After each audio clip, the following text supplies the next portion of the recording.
Here we have the all-new 2025 Nissan Armada. This one comes in the SL trim level. We get intelligent four-wheel drive with this one. Deep ocean blue is the paint, and then we have the charcoal tailor fit interior. For the powertrain, we get a 3.5-liter twin turbocharged V6, and that's mated to a 9-speed automatic transmission. That gives us 425 horsepower, 516 pound-feet of torque. Now, as we come around to the front end here, we do get our LED headlamps along with our LED daytime running lights. And a really nice look there. Love how they did the front fascia. And over here to the wheels, 20-inch alloy. Really nice look there. Not too much, but still a sophisticated look there. Passive keyless entry on all four doors. Memory seat functions, power window controls, power mirrors that power fold, power door lock controls.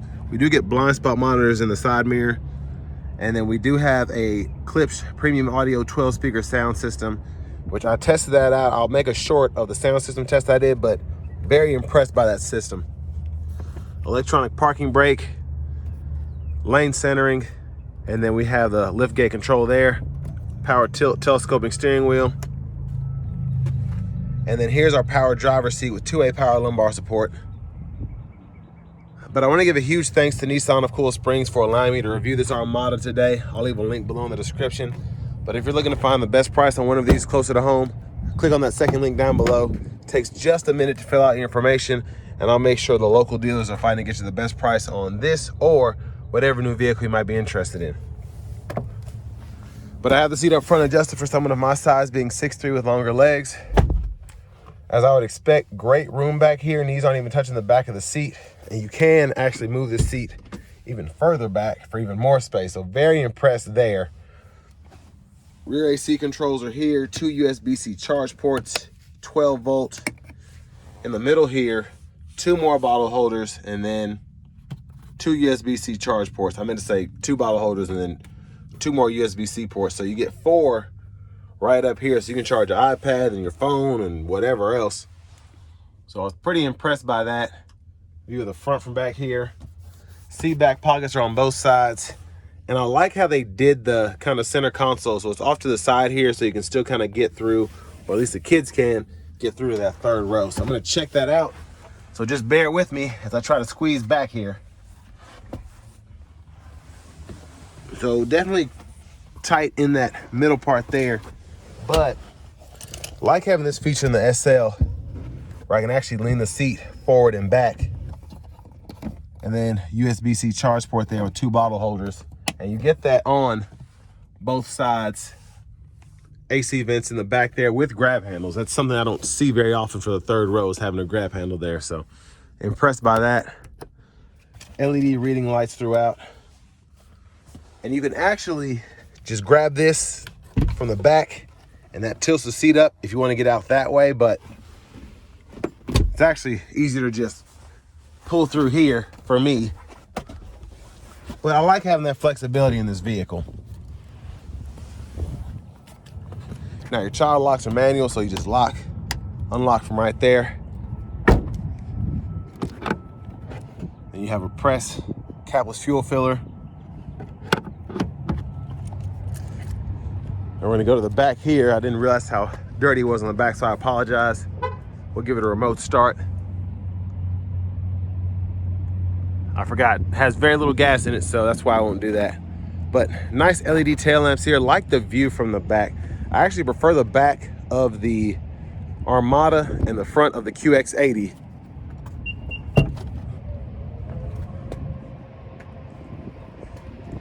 But there is the cargo space. And as you can see, that's with that seat lean all the way back. You can see how adjustable the headrests are. You get a 120 volt 3-prong household plug in here.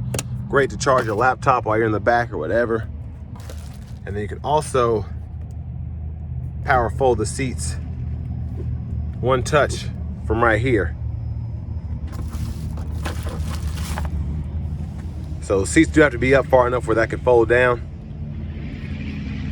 And what's crazy is that second row is all the way back, so I didn't even have to move it. It kind of brushed up against it a little bit, but that's pretty impressive. Most third row seats will not adjust with your second rows all the way back in any vehicle. So that just goes to show how roomy these things are. But a quick look underneath the vehicle. There's your spare tire there, exhaust, and then trailer hitches hidden behind there. Now, as we come to the rear passenger side,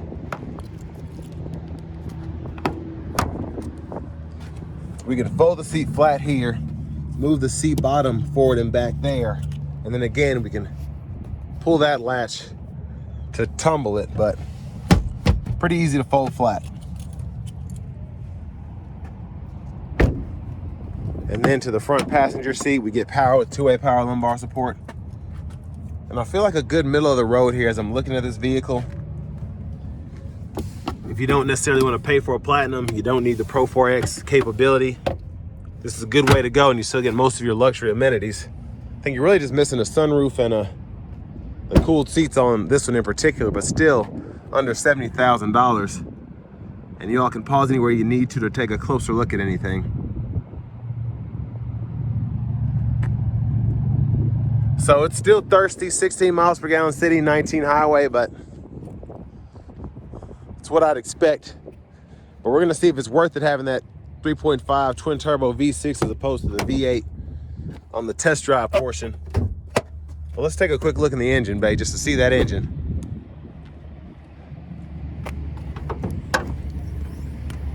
So V6 twin turbo again. Pretty good power output, torque is crazy.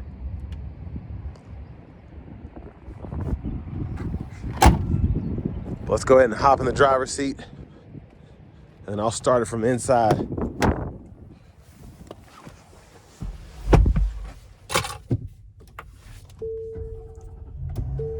Very quiet to start, leather wrap steering wheel. Feels really nice, you can heat that. There's the horn sound there. Now going over here to the radio, 12.3-inch screen. You have your navigation, Google Maps there, so you do need a subscription for the full-fledged features. With this being a Google Assistant system, you do get AM, FM, XM, Alexa, and then you have wireless Apple CarPlay, Android Auto compatibility.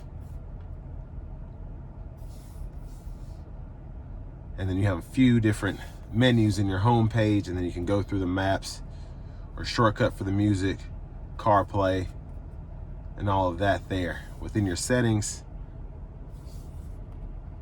you can pull all of that up. So your general settings here, units of measurement can be changed. And then your system settings, you can change your languages there. Backup camera, okay picture, it could be better, but I like that the guidelines follow you as you turn the steering wheel. Get the bird's eye view as well.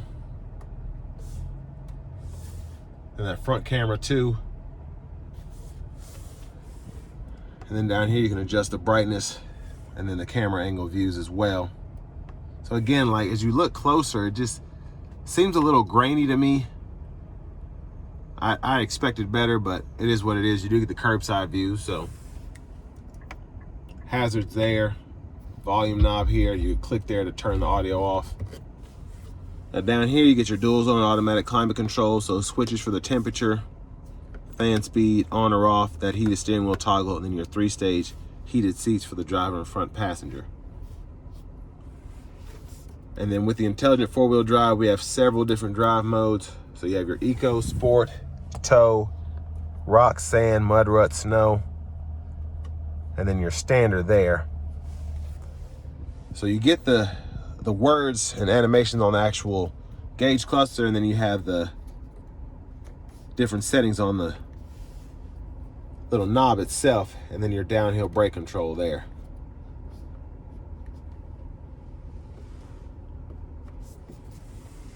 But over here, 4-wheel drive controls, you do get 4 high and 4 low. And then push button shifter, park, reverse, neutral, drive, then hit it again for that manual mode. You can use the paddle shifters behind the steering wheel. And this does have auto stop, so you can cut that on or off there. And then your traction control can also be toggled. Wireless charging pad in here, 2 USB-C ports. And stow all that away, the bottle holders are there as well. Then your center console cubby space, removable tray. Nice bright light there in the middle. sunglasses holders here. And then you do have the lights right there. So soft touch buttons for those. Look at the back. Vanity mirror, nice light there, not a dim yellow one. Now back to the steering wheel, left side stalk, blinkers, high beams, your auto high beams, you can turn those on or off there. And then right side, you do have your auto wipers, so one time off, auto low, high. You can adjust that auto sensitivity here, and then your rear wiper here. Push back for the back wipers, and then pull up for the front wipers. That fluid, at least, let me put it that way. Now over here, you can turn on the Pro Pilot, set the speed, or decrease, increase the speed, and then you can cancel and actually set the cruise there. So that's something I get confused on a lot. Hit that to actually get the cruise going and then adjust the speed. And then volume controls are on the bottom here. Track list, radio station presets can be adjusted here. And then you can hit this to go through, which I think is actually pretty cool. Hit the left side and you can go through your gauge cluster menu functions, and then hit the right side and you can use this knob to go through the screen functions over there. And you can kind of use these to go through sub-menus and whatnot, depending on what side you're on. So I like that. Once you get used to it, this is actually a pretty cool system. But like you can see your tire pressure monitors, your torque, all of that. Push button starts here. Finally, here's the key fob with remote start.